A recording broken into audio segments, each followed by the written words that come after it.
It's the channel that you choose when coming back to YouTube. Make sure you turn on new notifications because I'm being shadow banned and YouTube is hating. If you really want to fight, get a video, a comment, and a like. So Joe Budden, actually, it wasn't a stunt. It wasn't a stunt. He really let go Rory and Mal. Let's kind of dig into the details a little bit. It's your favorite local, especially after I spoke. Support the real again. Get rid of the fake, the F you to the industry. How do you fight back? It's simple. All you got to do is just press subscribe. Then join the movement over there on Instagram at CEDDYNASH, one word. That's where you and I can stay in contact. Plus, I'm going to personally follow you back, like your pictures and all that. To the crew, that's the truth. With the visionaries. Also, stick to the end. You're going to learn about our competition for the free PS5, and you're going to listen to some music. Just a quick clip. Not too bad. Let me know your A&R ear. So Joe Budden basically says that Rory and Mal were useless, ungrateful, were basically getting paid a lot of money, overvalued is what he said, basically, for what they're worth. And I would like to tell everybody to hold on. Before you jump to one side or another, let's understand this. If you've been listening to the Joe Budden podcast, it kind of sounds better without Rory and Mal. But the thing is when you create your sidekicks, for lack of better words, like if Joe Budden is Batman, then you have Nightwing and then you have Robin, which is Rory and Mal, choosing whichever you may be. See, what Joe is going to realize is dependability and availability are the best abilities. If you are a football fan, the best abilities you want is availability and dependability. This is how we create superstars. This is how we create pro athletes, basically, because your level of handling things is so good and so great, but it's done with such regularity that normal people can't do it. Now, how many people are going to be able to deal with Joe when he fly off the Richter scales? And yeah, did they start doing lame ass stuff when they end? I had to believe Joe on that because you could see and you could feel the difference in how they were doing shit. Like, it just seemed like nothing was really clicking at the time. It seemed like they couldn't figure out how to make it convalesce is the word. And essentially, it seemed kind of cantankerous at times. Like, it was a lot of tension going on in the Joe Budden podcast. And you could feel it. Like, you don't have to be an empath to say, bro, hey, something is up with this. Something ain't right with this, bro. We got to address this. If we don't address this, it's going to be an issue. So you do have to clock that before it becomes an issue. Because what you don't want it to look like is a bunch of grown-ass men looking like the Bad Girls Club on a podcast. Now, do great for ratings. But eventually, you're going to get new fans, and that's exactly what they're going to want. And at the end of the day, you don't want that shit anyways. See, what Joe's going to realize is this.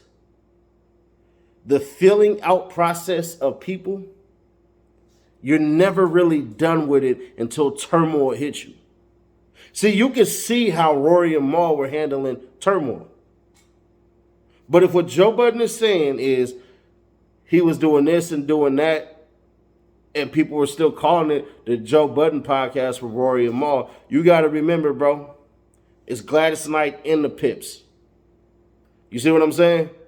You can't just get there by yourself. And we'll admit, for those who watched Joe early, you watched the Joe Budden TV. I remember catching Joe with the bag of peas on his goddamn head when Raekwon's bodyguard punched him and everything like that and all that stuff, bro. And it just was Joe being in turmoil until Joe started opening up his mouth. And if you listen to Joe Budden's music in the past like I do, you know that Joe is a wordsmith. So in order for him to articulate that, you're going to need people who are either up here or down here. You can't have middle people because everybody's going to sound the same. And if everybody's sounding the same, what the hell are they doing here? So it's going to be interesting to see whose perspective and uniqueness that Joe can constantly keep up. Because what's going to happen when nobody shows up? What's going to happen when you're there by yourself and then you get too comfortable and there's nobody to go, yo, you might want to walk that back a little bit. So we'll see. I hate that it had to be like that. I thought it was just a gimmick to get the promo up, to get people to miss Rory and Mal. But when you call somebody a thief, bro, that's a wrap. I wouldn't deal with anybody who thought I was a thief, no matter how much they forgave me. Like, bro, you stole my shit. Bro, I didn't steal shit. Oh, man, I found it right here. See, my mindset is you've always been thinking that. And I'm 100% that's what Joe's been thinking. And you don't want to put the toothpaste back in the goddamn container. You don't want to reheat cold fries. You don't want to do any of that shit. So at the end of the day, it had to come to an end. It had to.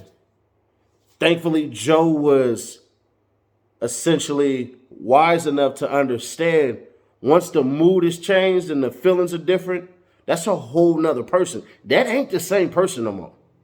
If we're going to be honest and we're going to tell the truth, Rory and Mal ain't the same people anymore. First off, Mal should have remained loyal to Joe no matter what.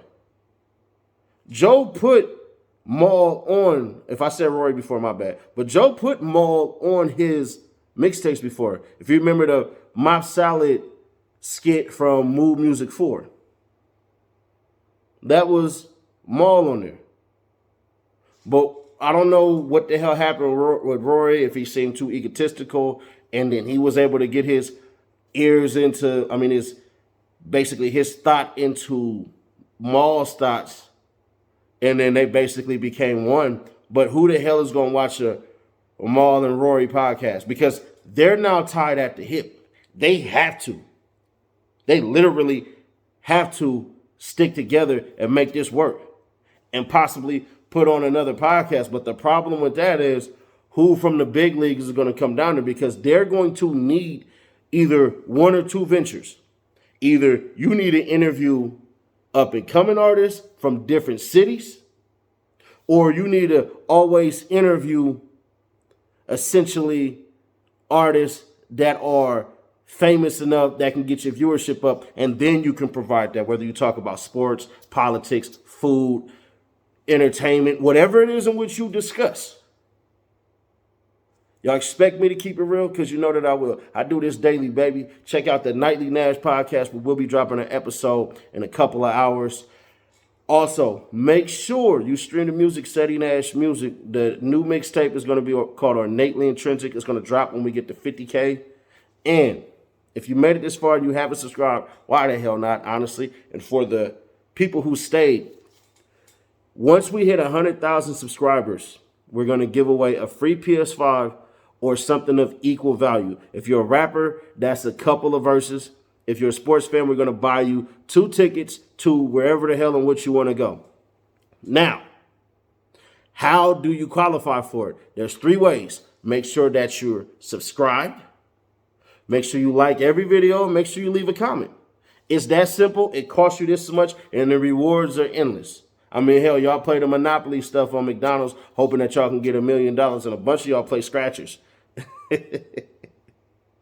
Check out this song real quick and let me know in the comments what you think about it. Thank you.